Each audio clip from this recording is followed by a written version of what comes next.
जय हिंद दोस्तों। भारत आजाद हुए 70 साल से ज्यादा हो गए हैं। हम लोग 34 करोड़ से बढ़कर 143 करोड़ हो गए हैं। देश की जीडीपी 2,93 करोड़ से बढ़कर आज के समय लगभग 160 करोड़ हो गई है। एक आम आदमी की कमाई सालाना 274 रुपए से बढ़कर 3 लाख से ज्यादा हो गई है। एक आम इंसान 28 दिन में 274 रुपए सिर्फ मोबाइल में खर्च कर देता है। देश आजाद होते ही भारत सरकार की जो सत्ता थी वो गलत हाथों में चली गई। जो सत्ता सरदार पटेल के हाथों में जानी चाहिए थी वो सत्ता नेहरू जी के हाथों में चली गई, जिसके वजह से 70 साल तक जम्मू कश्मीर को लोगों को आतंकवाद के साए में जीना पड़ा। न जाने कितने औरतें, बच्चे और बेकसूर पंडितों को मौत के घाट उतार दिया गया। उस समय ध्रुव राठी जैसे गिरगिट को भारत का इतिहास नजर नहीं आया। न ही उस समय हमारी जनता केयरलेस थी, न ही उस समय हमारी जनता वहम में थी। लेकिन आज जब सारी दुनिया भारत के 7 धर्म के रास्ते पर चल रही है, बच्चे बच्चे की जुबान पर भगवान श्री राम का नाम गुज रहा है, मुस्लिम महिलाएं खुशी के साथ अपना जीवन व्यतीत कर रही हैं, इस समय तब ध्रुव राठी के हिसाब से हमारे देश की जनता वहम में है, केयरलेस हो गई है, सच पराजित हो रहा है, कुचला जा रहा है और हमारे देश का भविष्य अंधकार में है। उस समय हमारा सच पराजित नहीं हुआ, कुचला नहीं गया जब दिल्ली में 16 वर्षीय लड़की की लोगों के बीच में बेरहमी से सरेआम हत्या कर दी जाती है, जिसमें 23 वर्षीय साहिल खान युवक के द्वारा लड़की को 22 बार चाकू घोंपा गया और अंत में पत्थर मारकर उसका सर कुचल दिया गया। लोग आते जाते रहे और मूक दर्शक बनकर सिर्फ तमाशा देखते रहे।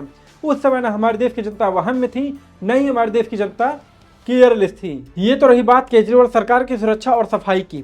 अब मैं आपको कांग्रेस सरकार के कुछ अच्छे कर्मों के बारे में भी बताता हूँ। राहुल गांधी जी बड़े गर्व के साथ कहते हैं कि मोदी जी ने मेक इन इंडिया नहीं बल्कि रेप इन इंडिया बनाया है। नरेंद्र मोदी ने कहा था मेक इन इंडिया, कहा था ना। अब आप जहां भी देखो मेक इन इंडिया नहीं भैया, अब है रेप इन इंडिया। अब मैं आपको राहुल गांधी की मेक इन इंडिया के बारे में बताता हूँ। थाना माजी राजस्थान, एक महिला और उसके पति को बंधक बनाया गया। 5 भेड़ियों ने मिलकर उसके पति के सामने उस महिला का रेप किया और बाद में वीडियो बनाकर सोशल मीडिया पर वायरल कर दिया। अब आप ही सोचो, वह महिला भी किसी की माँ और किसी की बहन रही होगी। लेकिन मैं आपको बता दूं कि उस समय राजस्थान में कांग्रेस की सरकार थी और कार्रवाई के नाम पर कुछ भी नहीं। आलापुरा राजस्थान, एक 14 साल की मूक लड़की रात को एक पुल पर मिली जिसका रेप किया गया था। जिसने रेप किया वह पकड़ा नहीं गया। बाद में इसको हिट एंड रन का केस बनाकर इसको दबा दिया गया क्योंकि वह एक दलित परिवार की लड़की थी और राजस्थान में सरकार कांग्रेस की। उस समय सच पराजित नहीं हुआ जब इतना सब होने के बावजूद राजस्थान की कांग्रेस सरकार की एमएलए ये कहती है कि जब रेप होना ही है तो लेटो और मजे लो। इस पर राजस्थान की कांग्रेस सरकार के संसदीय मंत्री शांति धारीवाल ने ये तक कह डाला कि हम तो रेप के मामले में नंबर 1 पर हैं और रेप के मामले में हम नंबर 1 पे हैं, इसमें कोई दो राय नहीं। अब ये रेप के मामले में क्यों है? वैसे भी ये राजस्थान तो मर्दों का प्रदेश रहा है यार। अब जिस सरकार के अंदर ऐसे घटिया नेता हो और उनके जैसी सोच रखने वाले ध्रुव राठी जैसे इंसान तो घटिया होंगे ही, और इन घटिया जैसे लोगों को बढ़ावा देने वाले सिर्फ आप जैसे भोले भाली लोग ही हैं। एक माँ की इज्जत चली गई, एक 16 साल लड़की का कत्ल हो गया, एक मूक लड़की का रेप करके उसे हिट एंड रन का केस बना दिया गया। उस समय न सच परेशान हुआ, न पराजित हुआ, न उसे दबाया गया, न उसको कुचला गया, क्योंकि उस समय मार्गदर्शक और आदर्शवादी नेता देश की कुर्सी पर राज जो कर रहे थे। 18 सितंबर 2016 उरी सर्जिकल स्ट्राइक, ये वो तारीख है जब आतंकवादियों ने उरी में अपनी साजिशों को अंजाम दिया था, जहां 4 आतंकियों ने मिलकर एक इंडियन आर्मी के कैंप में रात के अंधेरे में हमला कर दिया था। ये हमला सुबह के 5:30 बजे 3 मिनट में 17 ग्रेनेड गिराकर किया गया था, जिसमें हमारे 17 जवान शहीद हो गए थे और साथ ही 20 जवान घायल हो गए थे। ग्रेनेड के धमाके से 150 मीटर के दायरे में फैली आग जिसमें झुलसकर 13 जवान शहीद हो गए थे और साथ ही कई लोग झुलसकर घायल हो गए थे। बाद में इन 4 आतंकियों को हमारे सैनिकों ने मौत की नींद सुला दी, लेकिन इस घटना से पूरे देश की आंखें नम हो गई और साथ ही पाकिस्तान के प्रति उनके दिलों में आक्रोश और गुस्सा भर गया।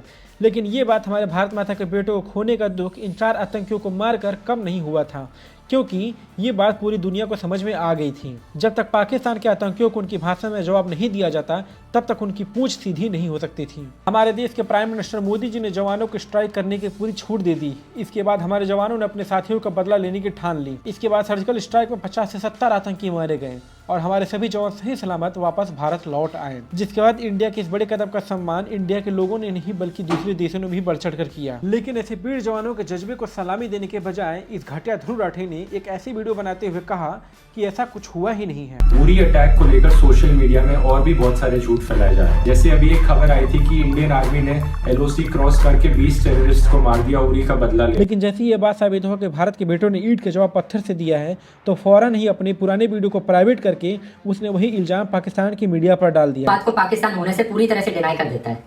आइए देखते हैं हिस्टोरिकली पाकिस्तान के मीडिया और पाकिस्तान की गवर्नमेंट ने कितने झूठ बोले हैं। और ये पहली बार नहीं कि इसने पहली बार हमारे जवानों की बेइज्जती की है, क्योंकि इसकी सारी वीडियोस में दिखाया कि इंडियन मैप में कश्मीर नजर ही नहीं आता। मान लिया कि एक दो बार ऐसी गलती हो तो मानी जा सकती है, पर इसकी हर वीडियो में ऐसा ही होता है।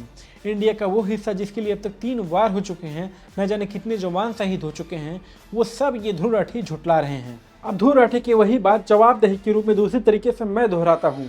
बहुत से लोग इस वहम में रहते हैं कि ज्यादा टेंशन लेने की जरूरत नहीं, सब कुछ ठीक हो जाएगा, जिसमें कुछ लोग बिना सही गलत देखे ही भीड़ की तरह एक भेड़ की चाल चलते रहते हैं, जैसे एक भीड़ के पीछे सारे भीड़ चलते हैं। एक कहावत है कि बूंद बूंद से सागर भरता है, उसी तरह अपनी ये वीडियो के माध्यम से धीरे धीरे आपके दिमाग से भारत को कश्मीर से अलग कर रहा है। आज अपनी वीडियो में चिल्लाता रहता है कि आवाज उठाओ, सच कुचला जा रहा है। ऐसा लगता है कि दुनिया की जनता अदालत इसी ने खोल रखी है कि यूट्यूबर भैया हम वहम में हैं, आप हमारी मदद करो, हमारा सच कुचला जा रहा है। हम लोग किसी की अच्छाइयों को बहुत जल्द ही भुला देते हैं।